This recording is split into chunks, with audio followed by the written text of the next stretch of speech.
Hello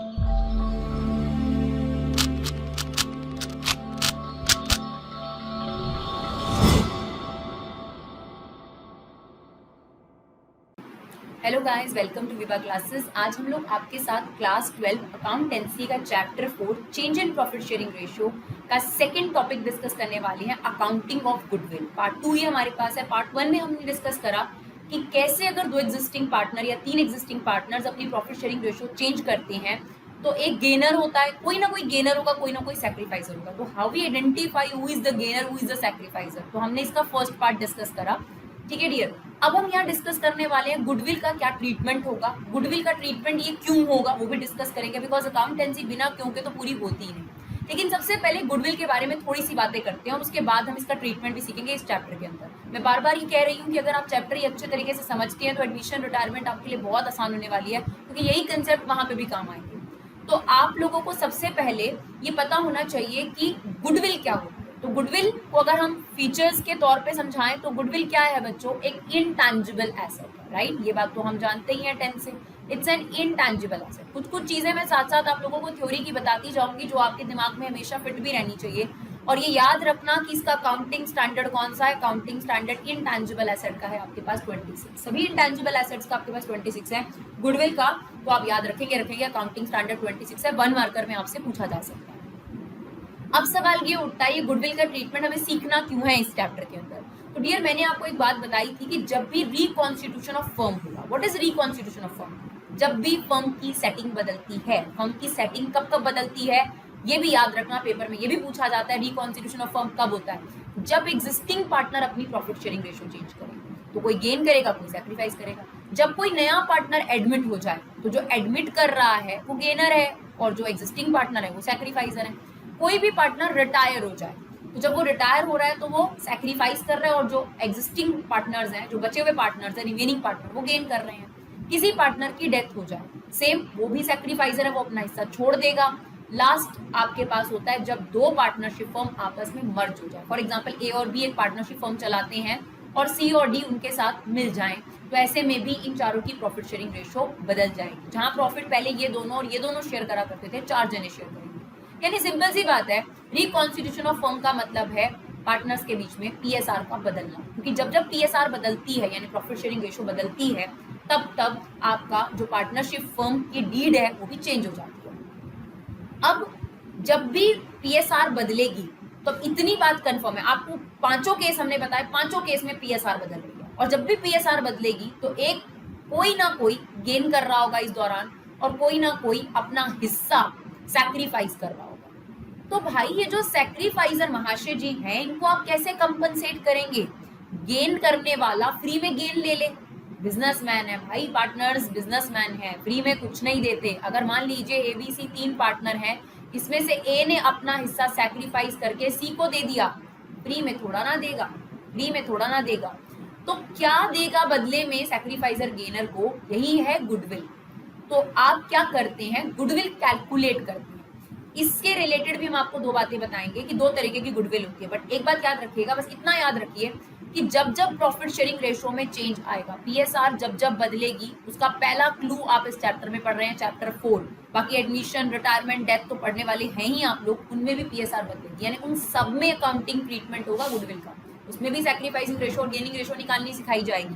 तभी मैं आपको कह रही हूँ चैप्टर बहुत इंपॉर्टेंट है।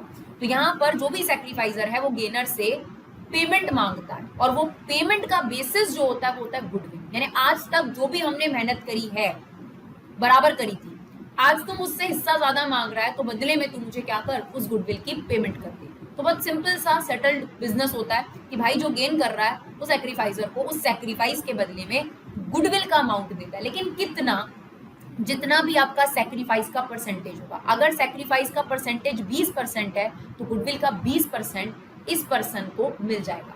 अगर इसने सैक्रिफाइस 30% करा है, जो भी इसका प्रॉफिट मार्जिन था, उसको 30% गुडविल की पेमेंट मिल जाएगी, राइट। तो चलिए इतनी बात हमें समझ में आ गई। गुडविल इंटेंजिबल एसेट है, अकाउंटिंग स्टैंडर्ड 26 है।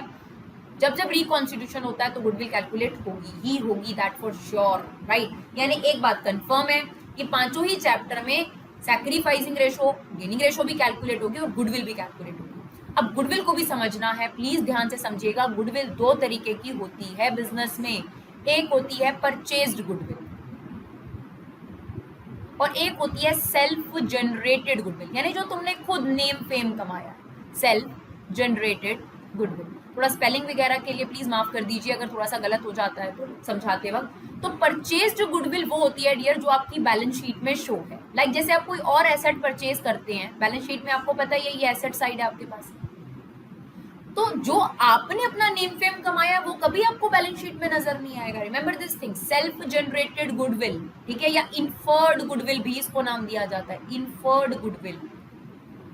और ये कौन सी है? जो आपने खरीदी है, किसी और का नेम फेम खरीदा है। फॉर एग्जाम्पल मेरा कोचिंग सेंटर है, लेकिन छोटा मोटा कोचिंग सेंटर था, मैंने किसी बड़े कोचिंग सेंटर को बाय कर लिया, तो उनके फर्नीचर वगैरह की कीमत लगाई गई 50 लाख की, सारी लैंड वगैरह की, और 5 लाख वो मुझसे एक्स्ट्रा ले रहे हैं। तो क्यों ले रहे हैं? It's a name fame. तो वो जो 5 लाख रुपए की गुडविल है जो मैंने यहाँ एसेट में शो कर रखी है बाकी फर्नीचर बिल्डिंग के साथ, इसको बोलते हैं परचेज्ड गुडविल, और ये बैलेंस शीट में शो भी होती है। इसको हम यहाँ बोलेंगे बार बार एग्जिस्टिंग गुडविल। याद रखिएगा, जो हमसे पढ़ रहे हैं उनके लिए जानना जरूरी, हम बार बार इस गुडविल को एग्जिस्टिंग गुडविल के नाम से बुलाएंगे। दूसरी गुडविल होती है जो सिर्फ और सिर्फ तब कैलकुलेट होती है जब रिकॉन्स्टिट्यूशन होता है। भाई ये रिकॉन्स्टिट्यूशन क्या होता है? रिकॉन्स्टिट्यूशन होता है पार्टनरशिप डीड में जब बदलाव आता है। 5 चीजें हमने आपको बताई हैं। जब जब पीएसआर बदलेगी, एग्जिस्टिंग पार्टनर ने प्रॉफिट चेंज करा जो कि इस चैप्टर में हो रहा है, एडमिशन, रिटायरमेंट, डेथ और अमेलगमेशन पार्टनरशिप का, इन सब केसेस में गुडविल का कैलकुलेशन किया जाएगा, और इस गुडविल को हम वैल्यूड गुडविल बोलेंगे बार बार। क्वेश्चन में भी ऐसे ही लिखा होता है, ये एग्जिस्टिंग है, ये वैल्यूड है। वैल्यूड वो वाली गुडविल है जो आपने इससे प्रीवियस चैप्टर में, चैप्टर 3 में फाइंड आउट करनी सीखी है, कैसे निकाली जाती है, और ये सिर्फ और सिर्फ कैलकुलेट करी जाती है इसी पर्पस के लिए, रिकॉन्स्टिट्यूशन के टाइम पर। मैंने आपको पहले ही बता दिया, जैसे सेटिंग बदलती है तो हम कुछ नई चीजें करते हैं, बिल्कुल यही चीज है। फर्म के पास ये मौका आता है कि जब फर्म का रिकॉन्स्टिट्यूशन हो रहा है इन 5 सिचुएशंस में, तो फर्म में जो पार्टनरशिप के सिनारियो बदल रहे हैं, कोई ना कोई गेन कर रहा होगा, कोई सैक्रिफाइस कर रहा होगा, तो ये जो गुडविल निकाली जाती है इसी का पेमेंट, परसेंटेज पेमेंट, जो भी गेनर होगा, फॉर एग्जांपल 20% इसने गेन करा, इसी गुडविल का परसेंटेज गेनर को, सैक्रिफाइसर को पे करना पड़ता है, ये वाली गुडविल नहीं। Remember this thing. तो 2 तरीके की गुडविल हम पढ़ने वाले हैं। कौन कौन सी गुडविल हम पढ़ेंगे डियर? हम पढ़ेंगे आपके पास परचेज्ड गुडविल और सेल्फ जनरेटेड गुडविल। जो आपके पास परचेज गुडविल है उसका नाम क्या है? एग्जिस्टिंग के नाम से हम बुलाएंगे, बैलेंस शीट में मिलेगी। Self generated goodwill, inferred goodwill जो तुमने अभी कमाई है, अपना नेम फेम कमाया, उसको हम बोलते हैं वैल्यूड गुडविल, और ये कभी भी आपको बैलेंस शीट में नहीं नजर आएगी, राइट? अब इन दोनों का ट्रीटमेंट कैसे होता है ये भी समझ लो, जर्नल एंट्री के तौर पे हम इसको समझाएंगे। पहले ये दिमाग में फिट कर लो, स्क्रीनशॉट ले लो, या साथ के साथ पॉज करो वीडियो को और नोट्स बनाते जाओ। चलो फटाफट से देखते हैं कि जर्नल एंट्रीज क्या। तो चलिए जर्नल एंट्री देखते हैं, एग्जिस्टिंग गुडविल के साथ क्या किया जाता है। तो जो एग्जिस्टिंग गुडविल है, मैंने आपको पहले भी बताया, जब रिकॉन्स्टिट्यूशन होगा, रिकॉन्स्टिट्यूशन याद रखिएगा 5 चीजें है ना, जब पीएसआर चेंज होती है, तो अभी पहला सिनारियो हम आ चुके हैं, पहला step, profit sharing ratio existing partner ने चेंज कर दी, तब आपके पास नई गुडविल कैलकुलेट होती है। साथ के साथ जो पुरानी कुछ चीजें उनको हटा देती है ना यार हम लोग, है ना, पुरानी चीजें हटा दो, तो पुराने रिजर्व्स, ये जो पुरानी गुडविल हमने खरीद रखी है, इसको भी फर्म क्या करती है, कहती हटाओ, पर इसको हटाओ, पुराना सामान है, निकालो इसको। अब नई फर्म क्रिएट हो रही है, नए जोश से स्टार्ट कर रहे हैं, तो पुराना सामान यानी बैलेंस शीट को हम साफ करेंगे। बैलेंस शीट में से कुछ कुछ चीजें लाइबिलिटी साइड से भी हटाएंगे और एसेट साइड से भी हम लोग गायब कर देंगे। तो गुडविल भी इसी तरीके से। तो जो एग्जिस्टिंग गुडविल है बच्चों, उसे राइट ऑफ कर दिया जाता है। एग्जिस्टिंग गुडविल राइट ऑफ का मतलब क्या होता है? Full depreciate. हम ये मान लेंगे इस डेट पर कि फुली डेप्रिशिएट हो गई, यानी अगर आपके पास बैलेंस शीट में एसेट साइड पर यहाँ पर गुडविल है फॉर एग्जांपल 50,000 और पार्टनर्स हैं आपके पास ABC, और उनके आपस की रेशो है हमारे पास 3 रेशो, या 2 पार्टनर ले लेते हैं 3 AB, और पार्टनर्स की रेशो है 3 रेशो। तो ये जो एग्जिस्टिंग गुडविल है, राइट, बैलेंस शीट वाली कौन सी होती है? Existing goodwill. इसे हम खत्म कर देंगे। जब भी कोई एसेट आप एकदम डेप्रिशिएट कर रहे हो, सारी की सारी गायब कर रहे हो, अब से ये बैलेंस शीट में शो नहीं करेंगे, हम सफाया कर रहे हैं ना, इसका सफाई कर रहे हैं हम लोग, सारी चीजें हटा रहे हैं, तो हम इसको हटा देंगे, तो पुरानी चीजें हम निकाल रहे हैं, नई चीजें क्रिएट करेंगे। तो ये जब गुडविल गायब होगी डियर, तो नॉर्मल सा रूल है कि जब एसेट जाती है तो आपके पास क्या हो जाती है? क्रेडिट। तो गुडविल हो गई क्रेडिट। लेकिन इस लॉस की भरपाई कौन करेगा? 50,000 रुपए की गुडविल अगले साल बैलेंस शीट में दिखाई नहीं देनी, तो एसेट डाउन हो रही है तो नुकसान है ना आपका। और नुकसान को कौन भरते हैं? Partners, existing partners. तो एज कैपिटल अकाउंट डेबिट, यानी जितने भी ओल्ड पार्टनर्स होंगे, है ना, अभी फिलहाल हमने केस लिया है कि ए और बी पार्टनर है, तो A's capital account debit, B's capital account debit to goodwill. अगर कैपिटल अकाउंट फिक्स हुआ तो कैपिटल की जगह क्या आ जाएगा? A's current account debit, B's current account debit to goodwill. अब गुडविल कितनी है एग्जिस्टिंग? 50,000, और ए और बी इस 50,000 रुपए के लॉस को अपनी ओल्ड रेशो में शेयर करेंगे। यानी सिंप्लीफाइड फॉर्म में ये जर्नल एंट्री क्या बन गई आपके पास? Old partners capital account debit, old partners capital या oblique current account debit to goodwill. किस रेशो में शेयर करा जाएगा? ये old ratio. Simple, being goodwill is write off among the existing partners. तो फटाफट से इसे राइट ऑफ कर देते हैं। 50,000 रुपए का 3/5 यानी 30,000 रुपीज ए को बेयर करना पड़ेगा और बी को बेयर करना पड़ेगा 20,000। तो ये जर्नल एंट्री बनती है डियर आप लोगों की एग्जिस्टिंग गुडविल की। एग्जिस्टिंग गुडविल जो आपने खरीदी है, जो बैलेंस शीट में शो हो रही है। दूसरी गुडविल कौन सी होती है? वैल्यूड गुडविल, जिसको मैं वैल्यूड गुडविल बोलती हूँ, जिसको हमने कैलकुलेट करा है इसी खास मौके पर, यानी जब एग्जिस्टिंग पार्टनर्स ने अपनी पीएसआर चेंज करी है, तो कोई गेनर होगा, कोई सैक्रिफाइसर होगा। इस केस में आपकी एंट्री क्या बनती है dear? Gainers capital account debit या current account obviously to sacrificers capital account. Simple सा लॉजिक है। क्या भाई, जो भी गेन कर रहा है वो पेमेंट करेगा, और डेबिट का एक ही मानना होता है, डेबिट मींस माइनस। मेरी लैंग्वेज में तो डेबिट मींस माइनस और क्रेडिट मींस प्लस, राइट। तो जो सैक्रिफाइजर है उसे गुडविल के पैसे लेने हैं गेनर से, और पार्टनर्स ने या फर्म ने आपस में कुछ भी लेन देन करना होता है तो कैपिटल के थ्रू ही चलता है। तो अगर मान लेते हैं, थोड़ी देर के लिए मान लेते हैं कि ए यहाँ पर गेनर था और बी यहाँ पर सैक्रिफाइजर था, तो सिंपल सा लॉजिक है, ए डेबिट और बी क्या हो जाएगा? क्रेडिट। यानी ए के अकाउंट से माइनस करो और बी के अकाउंट में प्लस कर दो। डेबिट मीन्स माइनस और क्रेडिट मीन्स कैपिटल के पर्सपेक्टिव से, सिर्फ कैपिटल के पर्सपेक्टिव से ये लैंग्वेज मैंने इस्तेमाल करी है। तो अगर पार्टनर्स कैपिटल में कुछ भी आप डेबिट कर रहे हो, इसका मतलब उसमें से माइनस कर रहे हो। तो गेनर ने पे करना था इसलिए डेबिट, और सैक्रिफाइजर को मिलना था इसलिए क्रेडिट। तो ये हो गई आपके पास जर्नल एंट्री गुडविल के ट्रीटमेंट। लेकिन अभी कुछ साल पहले इस सेकेंड एंट्री का एक ऑल्टरनेटिव भी क्रिएट करा गया। जब तक मुझे कुछ ना कहा जाए मैं यही एंट्री करूंगी, ठीक है ना। गुडविल में दो ही बातें, एग्जिस्टिंग गुडविल और वैल्यूड गुडविल, कोई नई गुडविल नहीं आने वाली। एग्जिस्टिंग गुडविल का एक ही काम करना है, आपने सारी गुडविल को क्या कर देना है बच्चों? राइट ऑफ, यानी खत्म, जीरो, सफाई कर दो उसकी। तो गुडविल हो गई क्रेडिट और पार्टनर्स हो गए डेबिट।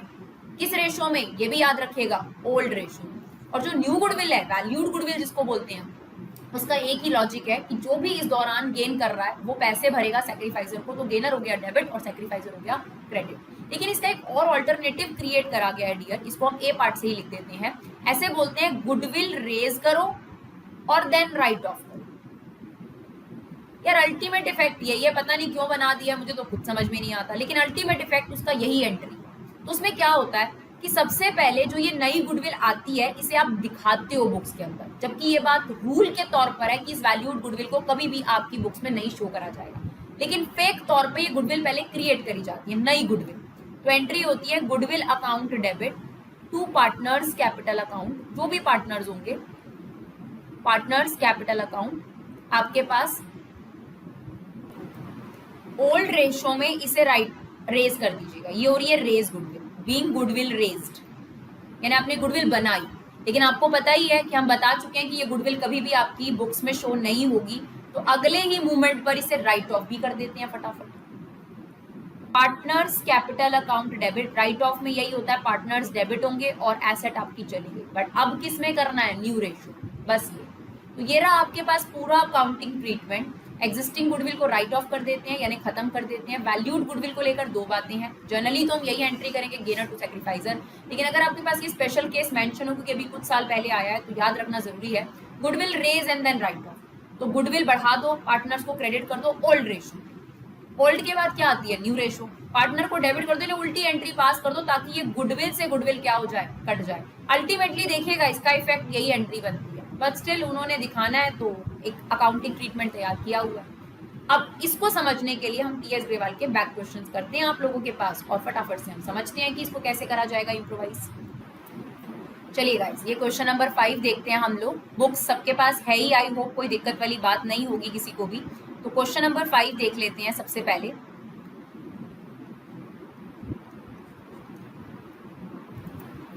चलिए क्वेश्चन नंबर 5 में क्या कहता है, Asha, Nisha and Disha shared profit and losses in the ratio 3:1। ठीक है, हम शॉर्ट फॉर्म इस्तेमाल कर रहे हैं, बार बार आपको बोलेंगे कि प्लीज आप शॉर्ट फॉर्म्स नहीं इस्तेमाल करेंगे, आपको अलाउड नहीं है। तो आपस में इनका रेशियो था 3:1 respectively. With effect from 1 April they agreed to share future profit equally. तो ये इनका ओल्ड रेशियो था, अब इन्होंने आशा, निशा और दिशा ने अपना प्रॉफिट शेयरिंग रेशियो बना लिया है इक्वल। और क्योंकि इन्होंने ये प्रॉफिट शेयरिंग रेशियो चेंज करा है, इसी को तो बोलते हैं रिकॉन्स्टिट्यूशन। जब जब पीएसआर बदलेगा, और जब जब पीएसआर बदलेगा तो कोई गेनर होगा, कोई सैक्रिफाइजर होगा। और क्योंकि कोई गेनर होगा, कोई सैक्रिफाइजर होगा, बेकार में तो फ्री में तो कोई सैक्रिफाइस करेगा नहीं, यानी जो सैक्रिफाइजर होगा वो गेनर से पेमेंट लेगा, और वो पेमेंट कौन सी होती है, गुडविल की पेमेंट। तो यही दे रखा है हमें, goodwill of the firm valued at 18,000। मैंने आपको बताया है वैल्यूड वाली कौन सी गुडविल होती है, नए वाली, अभी कैलकुलेट करी है। एग्जिस्टिंग वाली कहाँ होती है, बैलेंस शीट में। तो वैल्यूड गुडविल शब्द आपको देखते ही पता चल जाना चाहिए, अभी कैलकुलेट करिए, सेल्फ जनरेटेड गुडविल है, हमारी गुडविल है, अभी कैलकुलेट करिए। उसके लिए क्या ट्रीटमेंट है, second entry, right. First entry existing के लिए और सेकंड एंट्री आपके पास नई गुडविल के लिए।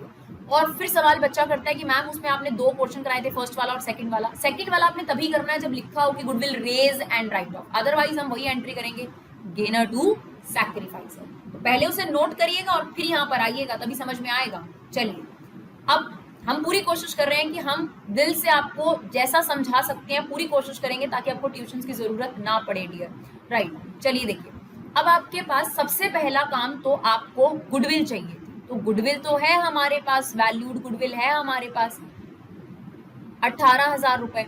दूसरा काम बचे हमें ये चाहिए कि किसने गेन करा है, किसने सैक्रिफाइस करा है। तो हमें सैक्रिफाइसर और गेनर के बारे में जानना है, वो हमारे पास नहीं है, तो हमें सेकंड काम पहले करना पड़ेगा। तो सैक्रिफाइसिंग रेशियो निकालने का क्या फॉर्मूला होता है, old ratio minus new ratio. फटाफट से आशा, निशा और दिशा को हमने लिख दिया, दैट इज 3/6, 2/6 एंड 1/6 माइनस 1/3, 1/3, 1/3। अब आपके पास फटाफट से एलसीएम ले लेते हैं, 6 ये हो गया 3 - 2, 6 ये हो गया 2 - 2, ये हो गया 6, ये आपके पास आ गया 1 - 2। तो यहाँ पर आ गया 1/6, ये आ गया 0, ये आ गया -1/6। भाई निशा ने तो ना सैक्रिफाइस करा ना गेन करा।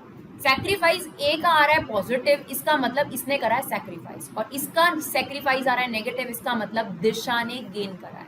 तो बहुत क्लियर है कि कौन गेनर है और कौन सैक्रिफाइसर है। बस अब कर देंगे जर्नल एंट्री, राइट। तो हमारे पास दोनों स्टेप क्लियर हो गए, स्टेप 1 भी, स्टेप 2 भी। हमें पता चल गया गेनर कौन है और सैक्रिफाइसर कौन है। अब कर देते हैं जर्नल एंट्री, राइट। तो फटाफट से देखिए, अब हम जर्नल एंट्री करने जा रहे हैं।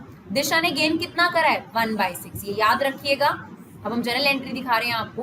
तो जर्नल एंट्री बनेगी गेनर, प्रॉपर जर्नल एंट्री के फॉर्मेट में आपने करना है। तो Disha's capital account debit to Asha's capital account. अगर कैपिटल फिक्स होती तो। अब अमाउंट डालना है हमारे को, ये है डेबिट और ये है क्रेडिट। अमाउंट कैसे डालेंगे, जो 18,000 रुपए पूरे फर्म की गुडविल है, यानी अगर कोई फर्म का हिस्सा पूरा खरीद ले, फर्म खरीद ले तो उसे 18,000 देनी पड़ेगी। लेकिन दिशा ने सिर्फ 1/6 हिस्सा खरीदा है, तो उसे गुडविल का भी 1/6 ही पेमेंट करना पड़ेगा, यानी 3,000 रुपए। यानी दिशा के अकाउंट से 3,000 रुपए निकल कर आशा के अकाउंट में चले जाएंगे। तो ये रहा हमारा अकाउंटिंग एंट्री, ये रही हमारी जर्नल एंट्री। प्लीज आप इसे प्रॉपर फॉर्मेट में कर दीजिएगा, राइट। चलिए फटाफट से क्वेश्चन नंबर 6 देखते हैं। चलिए क्वेश्चन नंबर 6 में क्या कहता है, XYZ are partner sharing profit in the ratio. ठीक है, XYZ हमारे पास पार्टनर्स हैं जिनकी आपस की रेशियो है 5:3:2। From 1 April they decided to share future profit equally. बस यही तो वो मौका होता है जब रिकॉन्स्टिट्यूशन आ जाता है। तो पहले इनकी पुरानी रेशो ये थी, अब इनके आपस की रेशो हो गई है 1:1:1। Partnership deed provide in the event of any changes in the profit sharing ratio goodwill is calculate. ये तो बात हमें पहले ही पता है कि जब जब प्रॉफिट शेयरिंग रेशो बदलेगी किसी भी वजह से, चाहे एग्जिस्टिंग पार्टनर ने अपनी मनमर्जी से बदल दी, एडमिशन, रिटायरमेंट, डेथ, कभी भी बदलेगी, आपको गुडविल कैलकुलेट करनी पड़ेगी। बिकॉज ऐसे केस में कोई गेनर होता है, कोई सैक्रिफाइसर होता है, तो गेनर पैसे मांगता है, और वो पैसा किस बेसिस पे दिया जाता है, गुडविल के बेसिस पे। तो उसके लिए उसने आपको बताया goodwill is to be valued at 2 year purchase. पहली बात तो वैल्यूड वाली नई गुडविल होती है, तो goodwill is to valued 2 year purchase of average profit of the preceding 5 year. तो अगर आपने चैप्टर 3 ऑलरेडी कर लिया है तो आपको यहाँ दिक्कत नहीं आने वाली। तो इसने एवरेज प्रॉफिट मेथड बोला है, तो गुडविल कैलकुलेट कैसे होती है? Average profit into number of years purchase, right. अब एवरेज प्रॉफिट तो हमें निकालना है, नंबर ऑफ ईयर परचेज कितना दे दिया? 2 ईयर्स परचेज, तो यहाँ पर आ जाएगा 2। बट फर्स्ट ऑफ ऑल अब हमें क्या निकालना पड़ेगा? Average profit. तो वो कैसे निकालते हैं? जितने भी आपको ये प्रॉफिट दे रखे हैं सबको प्लस कर दो, divide by number of the profits. तो ये सारे प्रॉफिट्स हम लोग ऐड कर देंगे, यानी 70,000 plus 75,000 plus 55,000 plus 35,000 minus loss है तो लॉस नेगेटिव कर दो, कोई दिक्कत नहीं। अपॉन में 1 2 3 4 5 कर दीजिए, आपके पास एवरेज प्रॉफिट आ जाएगा, राइट। तो डियर इन सबको टोटल करके डिवाइड बाय 5 करके हमारे पास एवरेज प्रॉफिट आ रहा है 45,000 रुपीज। नाउ गुडविल कितनी कैलकुलेट हो गई हमारे पास? गुडविल हो गई 45,000 एवरेज प्रॉफिट इंटू 2, यानी ये आ गई फर्म की गुडविल। यानी अगर कोई फर्म को खरीदने आएगा तो 90,000 रुपए देने पड़ेंगे। जब भी ये क्वेश्चन आपके सामने आता है डियर, आगे बस यही लिखा हुआ है कि you are required to calculate goodwill and pass journal entry. तो अब हमें पता है कि हमें गुडविल कैलकुलेट करने के बाद क्या करना है, बिकॉज जर्नल एंट्री भी करने को कही है। हमें दो चीजें चाहिए होती है, एक तो अमाउंट ऑफ गुडविल चाहिए होता है, वो तो भाई निकल गया। सेकेंड चीज हमें क्या पता करनी है, कौन सैक्रिफाइजर है कौन गेनर है, तभी तो उसको पैसे लेंगे ना और दूसरे को देंगे। तो अब हमें क्या निकालना पड़ेगा यहाँ पर? गेनिंग और सैक्रिफाइसिंग रेशियो। तो हमारी सैक्रिफाइसिंग रेशियो का क्या फॉर्मूला होता है? सैक्रिफाइसिंग रेशियो का फॉर्मूला लगा लेते हैं, that is old ratio minus new ratio. कौन है पार्टनर्स हमारे पास? एक्स, वाई और जेड, राइट। और हमारी पुरानी रेशियो है 5:3:2। चलिए ये हो गई 5/10, 3/10 और 2/10। और न्यू रेशियो कितनी है हमारे पास? 1/3, 1/3, 1/3। अब चलिए ये आ गया 30, ये हो गया 15 माइनस 10, ये हो गया 30, ये हो गया 9 minus 10, this is 30, this is 3 minus 10। तो ये आ गया आपके पास 5/30, ये आ गया माइनस 1/30 और ये आ गया आपके पास माइनस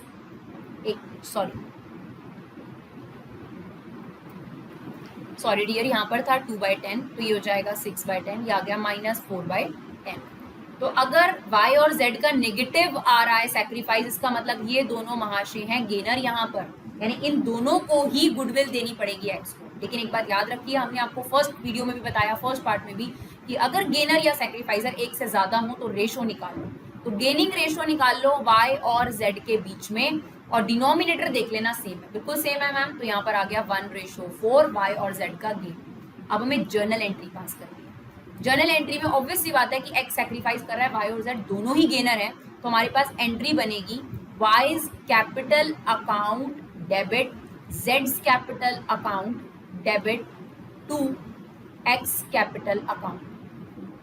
अब ध्यान से सुनिएगा, जो भी सिंगल पर्सन हो उसका अमाउंट। तो हमारी अमाउंट ऑफ गुडविल कितनी आई थी? 90,000 रुपए। ये देखिए इस 90,000 रुपए का एक्स कितना मांगेगा? जितना उसने सैक्रिफाइस करा है। तो उसने सैक्रिफाइस कितना करा है? 5/30। उस हिसाब से ही पैसे मांगेगा यहाँ पर, यानी कितने रुपए मांगेगा? 15,000 रुपए।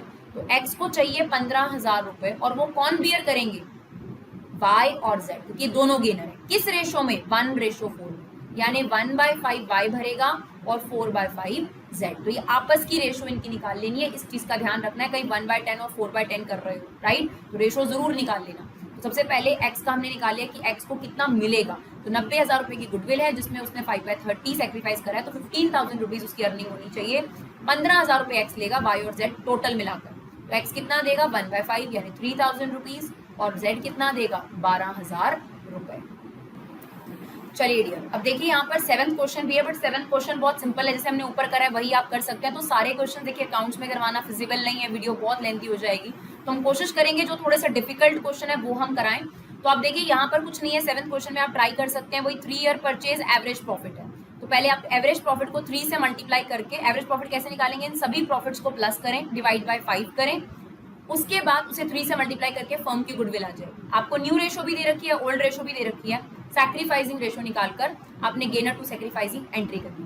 थोड़ा सा अलग है क्वेश्चन नंबर 8, तो हम लोग वो डिस्कस कर देते हैं रादर देन डिस्कसिंग 7। और उसके बाद आई होप आप इसके इलस्ट्रेशन खुद से ट्राई करिए, प्लीज जरूर ट्राई करिए। ये मत सोचिए कि बैक क्वेश्चंस कर लिए खत्म, इलस्ट्रेशन बहुत अच्छी होती है इसकी। A and B are partners in a firm sharing profit in the ratio 2:1। ठीक है, ये दोनों पार्टनर्स हैं और आपस में प्रॉफिट शेयर करा करते हैं 2:1 में। They decided that with effect from 1st April they would share profit in the ratio of this। Old ratio इनका ये था और न्यू रेशो की अगर हम बात करें तो न्यू रेशो बन जाती है हमारी 3 ratio, right, this is the new ratio. But the decision was taken after the profit for the year ended 31st March 2020 of 90,000 was distributed in the old ratio. यानी देखिए आपसे एक गलती हो गई, आपने प्रॉफिट शेयरिंग रेशो का जो डिसीजन था वो आपने 1 अप्रैल 2020 में ही ले लिया था. अब इस पूरा साल के एंड में जब आपके पास प्रॉफिट आया तो आपको न्यू रेशो में बांटना चाहिए था ना. अब देखिए आपको 1 अप्रैल को ही आप डिसाइड कर चुके हो और आप 31 मार्च 2021 का जो प्रॉफिट है वो उठाकर आप उल्टे गलत रेशो में बांट रहे हो, यानी ओल्ड रेशो में बांट रहे हो. तो यहाँ पर हमें एडजस्टमेंट करनी पड़ेगी और पास्ट एडजस्टमेंट फर्स्ट चैप्टर से रिलेटेड है. नहीं भी आता तो घबराइए मत, उसकी कोई जरूरत नहीं है. यहाँ पर अभी हम 90,000 को सुधारते हैं, एक चीज तो हमें ये करनी पड़ेगी. ठीक है, चलिए आगे कहता है firms goodwill was valued on the basis of aggregate. What is aggregate means? Aggregate means होता है total of 2 years profit preceding the date of decision being effective. तो कह रहा है जब आपने ये डिसीजन लिया, डिसीजन कब लिया आपने? 1 अप्रैल 2020 को, है ना. उससे प्रीवियस 2 सालों के जो प्रॉफिट है उनका टोटल कर दो, दैट इज गुडविल. तो गुडविल का जो मीनिंग है बेटा वो डिफर करता रहता है. जरूरी नहीं है कि आपने average profit method, super profit method सीख लिया तो डन हो गया, ऐसा जरूरी नहीं है. तो firm's goodwill was valued on the basis of aggregate of 2 years profit. Aggregate means total of 2 year profit, और वो कौन से प्रॉफिट लेने? Preceding the date of decision. ठीक है, profit for the year ended 31 March 2019 और 2020, तो दोनों सालों के ही प्रॉफिट दे रखे हैं. और हमें क्या कहा था? गुडविल इन दोनों सालों का टोटल प्रॉफिट है, तो जोड़ दो. देखिए कोई समझाए तो बहुत आसान लगता है, पहले आप पढ़ के खुद ट्राई करेंगे तो ज्यादा बेटर है, फिर आपको पता चल जाएगा कहाँ डाउट आ रहा है. तो ये एक पॉइंट है जहां पर स्टूडेंट्स को डाउट आता है, तो इसे ध्यान से पढ़िएगा. फिर कहता है आपको it was decided that goodwill account will not be open in the books of firm. इसका क्या मतलब है भाई? Goodwill account not be open in the books of account, ये वही बोल रहा है, वो रेज और राइट ऑफ वाली एंट्री मत करना. तो फर्म की गुडविल कितनी आ गई डियर? हमारे पास 1,35,000 रुपीज, राइट. अब हमें यहाँ पर जो ये लिखा है नोट टू बी ओपन, यही होता है कि गुडविल नहीं दिखानी. और वैसे भी जो वैल्यूड गुडविल होती है, जो हमने खुद कैलकुलेट करी होती है, इसे हम वैसे भी बुक्स ऑफ अकाउंट में नहीं दिखाते. और वैल्यूड गुडविल का एक ही ट्रीटमेंट है, क्या? वैल्यूड गुडविल यानी आपके पास न्यू गुडविल, उसको हम 2 पार्ट्स में डिवाइड कर रखा है. फर्स्ट है गेनर टू सैक्रिफाइसर. कंफ्यूज मत हो, ये हमेशा वही एंट्री होती है जब तक ये ना लिखा हो goodwill raise and write off. जब लिखा होगा तभी करेंगे ना वो एंट्री. तो नॉट ओपन का मतलब यही होता है कि आप गुडविल को बुक्स ऑफ अकाउंट में मत शो करो. तो हम शो भी नहीं करते वैसे भी, क्योंकि गेनर और सैक्रिफाइसर की एंट्री में गुडविल का तो कोई रोल ही नहीं रहता, राइट. तो गुडविल का कोई रोल ना रखना, यही वो कहना चाहता है. और वैसे भी गेनर टू सैक्रिफाइसर में उसका कोई रोल नहीं होता. हमें ये दे रखा है कि पार्टनर्स के कैपिटल अकाउंट के बैलेंसेस ये है, पार्टनर कैपिटल अकाउंट भी बनाओ और जर्नल एंट्रीज भी करो. तो हम अभी पार्टनर कैपिटल अकाउंट नहीं बनाने वाले डियर. अभी हम सिर्फ और सिर्फ आपको जो चीज सिखानी है वो सिखाएंगे, गुडविल की एंट्री और प्रॉफिट की एंट्री. तो गुडविल की एंट्री करने के लिए हमें क्या चाहिए? एक तो गुडविल चाहिए, वो आ गई हमारे पास. दूसरी चीज sacrificing ratio, that is old ratio minus new ratio. तो ए और बी दोनों पार्टनर लिख लेते हैं. ये आ गया 2/3, 1/3, -3/5, -2/5. कितना आ गया आपके पास? ये हो गया 15, ये हो गया 10 - 9, दैट इज 15. ये हो गया 5 - 6, ये आ गया आपके पास 1/15, ये आ गया -1/15. नेगेटिव अगर आ जाए तो भाई बी जो है वो गेनर है और ए जो है वो सैक्रिफाइजर है. तो गेनर महाशय जी डेबिट हो जाएंगे, यानी बीज कैपिटल अकाउंट डेबिट. और अगर यही फिक्स्ड होता तो करंट अकाउंट के नाम से लिखते. तो हमारी एंट्री बन रही है B's capital account debit to A's capital account. What about amount? B ने कितना देना है ए को? ये रही ना गुडविल 1,35,000. तो अगर कोई पूरी फर्म खरीदे तो 1,35,000 देगा. अभी फिलहाल बी ने कितना खरीदा है? 1/15 शेयर, तो उसे इसका 1/15 जो है वो पे करना पड़ेगा. तो कितने रुपए बन जाएंगे आपके पास? 9,000 रुपीज जो ए को मिलेंगे और बी को देने पड़ेंगे. तो ये 9,000 रुपीज से आपके पास गुडविल की एंट्री हो गई, राइट. अब जो ये प्रॉफिट गलत हुआ था इसका क्या करें? प्रॉफिट में भी हमें मिस्टेक को सुधारना पड़ेगा. तो डियर देखिए बहुत सिंपल सी बात है, ये बटना चाहिए था न्यू रेशो में, आपने ओल्ड रेशो में बांट दिया. तो ओल्ड रेशो में ए के पास हिस्सा था, लेकिन अब ए जो है इतना हिस्सा सैक्रिफाइस कर चुका है ना. नई रेशो के हिसाब से ए सैक्रिफाइस कर चुका है, बट आपने बिना सैक्रिफाइस वाले हिस्से के हिसाब से ए को दे दिया, तो ए के पास ज्यादा चला गया होगा. ए के पास ज्यादा चला गया, ए से वापस लेना है तो ए को कर दो डेबिट. और बी ने गेन कर लिया था लेकिन आपने पुरानी रेशो में बांट दिया, तो बी के गेन को आपने कंसीडर नहीं करा, तो बी को आपको देना पड़ेगा. कितना? सेम 90,000 में सिर्फ 1/15 की ही गलती हुई है. तो 1/15 करेंगे अगर 90,000 का, तो 6,000 रुपीज आता है दोबारा समझ लीजिए, 90,000 रुपए का प्रॉफिट आपने ओल्ड रेशो में जो है वो दे दिया, जबकि न्यू रेशो में देना चाहिए। आप इसे सिंपल तरीके से भी समझ सकते हैं, 90,000 को ओल्ड रेशो में बांट लीजिए। अगर आप सिंपल तरीके से करना चाहते हैं तो वो भी कर सकते हैं, अगर आपको डायरेक्ट नहीं करना। 90,000 को पहले ओल्ड रेशो में ए और बी में बांट दो। ओल्ड रेशो कितना है हमारे पास? ओल्ड रेशो था हमारे पास 2/3 और 1/3। तो 90,000 को अगर हम 1/3 दें तो ये आ गया 30,000 और ये आ गया 60,000, यानी आपने इनको ये दे दिया। जबकि करेक्टली अगर मैं बताऊं तो कितना देना चाहिए था? 3/5 और 2/5, यानी कितना आ जाएगा आपके पास? 90,000 रुपीज का अगर हम 2/5 करें तो ये बनता है 36,000, और यहाँ पर कितना बन जाएगा आपके पास? 90,000 में से माइनस कर लीजिए, ये आ रहा है आपके पास 54,000। तो बहुत सिंपल सी बात है, ए को 54 मिलने चाहिए थे, ए को 60 मिल गए, तो 6,000 रुपीज उससे वापस ले लो। वापस लेने का मतलब होता है डेबिट करना। और जो बी थे उनको जी कम मिले थे, क्योंकि उनको सही में तो 36 मिलने चाहिए थे, पर उनको दिए कितने आपने? 30, तो उनको कम मिले, उनको हमने क्रेडिट कर दिया। तो आप इस तरीके से भी समझ सकते हैं, राइट? तो आई होप डियर आपको ये वीडियो समझ में आया हो। अगर आपको ये वीडियो यूजफुल लगा तो प्लीज़ सिर्फ एक ही हम आपसे कंपनसेशन या रिवॉर्ड, आप कुछ भी कह सकते हैं, इस फ्री कोचिंग के बदले में चाहते हैं कि प्लीज़ इसे ज़्यादा से ज़्यादा शेयर करिए। आपका सपोर्ट हम लोगों के लिए बहुत मैटर करता है। सब्सक्राइब करिए, कमेंट करिए, लाइक करिए या शेयर करिए, जिस भी तरीके से सपोर्ट कर सकते हैं सपोर्ट करिए। Thank you so much guys for love and support. Keep supporting Vibha classes.